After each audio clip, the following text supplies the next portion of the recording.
সকলোৱে হয়তো অনুভৱ কৰিব নোৱাৰিব যে আমি বহিৰাজ্যত থকা ব্যক্তিসকলে কিমান কষ্টৰে জীৱন নিৰ্বাহ কৰিব লগা হৈছে। আমি আপোন ঘৰখন এৰি আই বোপাইক এৰি পইচাৰ বাবে কেনেদৰে দৌৰা দৌৰি কৰি ঘূৰিব লগা হৈছে, কিমান কষ্ট কৰিব লগা আছে। যিসকল বহিৰাজ্যত কৰ্মসূত্ৰে আছে কেৱল তেওঁলোকেহে অনুভৱ কৰিব পাৰে আপোনসকলৰ পৰা আঁতৰি কিমান কষ্ট হয়। মৰ্ণিঙৰ টাইমটোত যেতিয়া কামৰ বাবে ওলাই যাব লাগে, যেতিয়া আমাৰ টোপনি থাকে চকুত, আমি বিচনাত অকণমান টাইম দেৰিলৈকে শুব নোৱাৰোঁ। আমাৰ পইচাৰ কাৰণে আমি সকলো সুখ দূৰত দলিয়াই ৰাখিব লগা হৈছে। আই বোপাই, আপোন ঘৰখন, গাঁও জ্ঞাতি সকলোকে এৰি আমি বহিৰাজ্যত থাকিব লগা হৈছে মাত্ৰ অভাৱৰ বাবে। পইচাৰ নহ'লে যে এই জীৱনত একোৱেই নাই, সেইটো কেৱল টকাৰ টাইমতহে অনুভৱ কৰিব পৰা হয়। ৰাতিপুৱা অকণমান দেৰি হ'লে ডিউটিলৈ যোৱা, মালিকৰ কথা শুনিব লগা হয়। যিহেতু সেইবাবে আমি মৰ্ণিঙৰ টাইমটো আমাৰ বাবে, যদিও আমি ভাগৰুৱা হওঁ তথাপিও আমি বিচনাৰ পৰা উঠি আহি আমাৰ কামে কামে যাবৰ বাবে আমি সাজু হওঁ। কাৰণ আমাৰ কৰ্ম নকৰিলে আমি দুবেলা দুমুঠি খাব নোৱাৰোঁ। যিহেতু আমি জন্ম ঠাইত নাই, আমাৰ নিজৰ ঘৰ বুলি ঘৰ এখন নাই, আৰু সেইবাবে আমি সকলোতে কষ্টই কৰিব লাগে। আজি গাটো বেয়া লাগিছে, কিন্তু বিচনাখনত বাগৰি থাকিব পৰা নাই। ঘৰতে বহি চাহ একাপ খাব পৰা নাই, কিন্তু গা বেয়া লাগিছে যদিও কৰ্মৰতে আহিব লগা হৈছে। যিহেতু তেওঁলোকৰ পৰা আমি মান্থলি পইচা লওঁ, আৰু সেই বিনিময়ত আমি তেওঁলোকৰ ঘৰত কাম কৰি দিব লাগে বা তেওঁলোকৰ আণ্ডাৰত আমি কাম কৰিব লাগে। কাম নকৰিলে আমাকনো তেওঁলোকে ক'ৰ পৰা পইচা দিব, আৰু যদিহে আমাৰ হাতত পইচা নাথাকে আমি ঘৰখন কেনেকৈ চলাম। সেইবাবে আমি কষ্টসমূহ কৰি থাকোঁ। লগতে আমাৰ জীৱনত যিহেতু আমাৰ লগতে আমাৰ সন্তানো থাকে, তেওঁক যাতে এজন ভাল ব্যক্তি বনাওঁ বুলি অলপ কষ্ট কৰোঁ। কষ্টৰ লগতে কেতিয়াবা হাঁহিবলৈ, ফূৰ্তি কৰিবলৈ, এসাঁজ ভালকৈ ভাত খাবলৈ চেষ্টা কৰোঁ।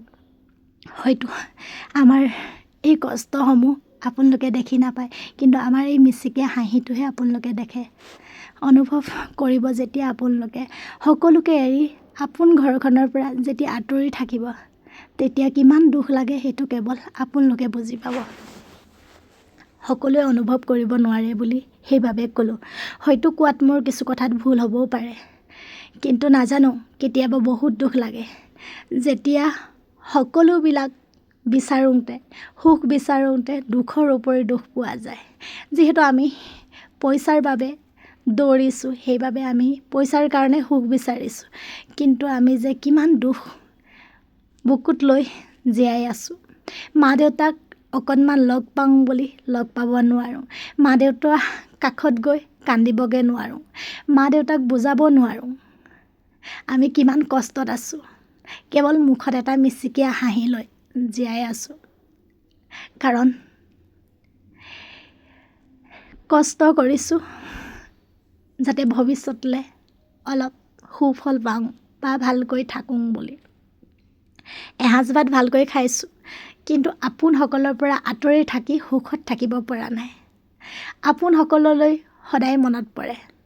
আই বোপাই, গাঁও জ্ঞাতি, যেতিয়া গাঁৱত ভাওনা এখন পাতে সকলোৱে গৈ চায়, তেতিয়া আমাৰ কেনেকুৱা অনুভৱ হয় জানেনে? দৌৰ মাৰি যে গুচি যাম, এয়া বনাই আছোঁ যে মাংস ভাত, এইবিলাক যে আমাৰ কাৰণে অপ্ৰিয় হৈ পৰে। কিন্তু যেতিয়া আমাৰ সন্তানে আমাক অকণমান তেওঁ ভাল লগা মুহূৰ্তবিলাক আগবঢ়াই দেখায়, তেতিয়া কিন্তু আমি সকলো পাহৰি যাওঁ। কাৰণ আমি যিহেতু সন্তানৰ বাবেই বৰ্তমান মাক দেউতাক থাকোঁ ন। আৰু সন্তানৰ সুখ বা সন্তানৰ এটা ভাল ভৱিষ্যতৰ বাবে বহুত কষ্ট কৰিব লগা হয়। আমাকো যেতিয়া মা দেউতাই তুলিছিল একেখিনিয়ে কৰিছিল, কিন্তু এতিয়া আমি মা দেউতাৰ পৰা বহুত দূৰত আছোঁ। কেতিয়াবা মা দেউতালৈ বহুত জোৰছে মনত পৰে, চিঞৰি চিঞৰি কান্দিব মন যায়। দৌৰ মাৰি গৈ মা কোলাত মূৰটো থৈ কান্দিব মন যায়, কিন্তু সেইখিনি কৰিব নোৱাৰোঁ যিহেতু আমি বহিৰাজ্যত আছোঁ। আমাৰ কষ্ট কিমান হয় জানেনে? মৰম, আদৰ, সন্মান সকলোখিনি টকাই কেতিয়াও কিনিব নোৱাৰে, কিন্তু টকাৰ অবিহনে যে ঘৰ চলোৱাটো বহুতেই বেছি কষ্টকৰ হয়। সেইবাবে টকাৰ পাছত দৌৰোঁতে সকলোবিলাক আমি হেৰুৱাব লগা হৈছে।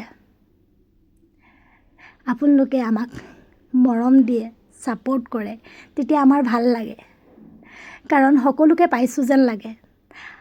মা দেউতাক এৰিছোঁ আহিছোঁ যদিও কিন্তু আপোনালোকৰ যেতিয়া মৰম ছাপোৰ্ট আৰু আশীৰ্বাদ পাওঁ তেতিয়া আমি সঁচাকৈ সুখী অনুভৱ কৰোঁ।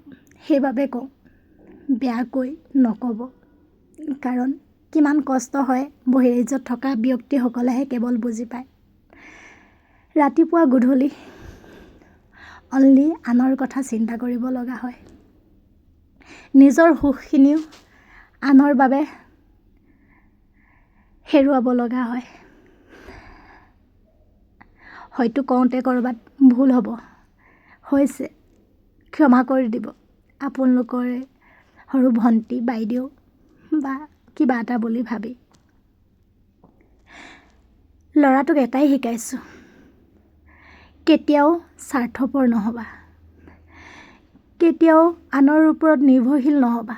কষ্ট কৰা, কষ্টৰ ফল মিঠা, কষ্ট কৰা এদিন তুমি ছাকচেছ হ'বা।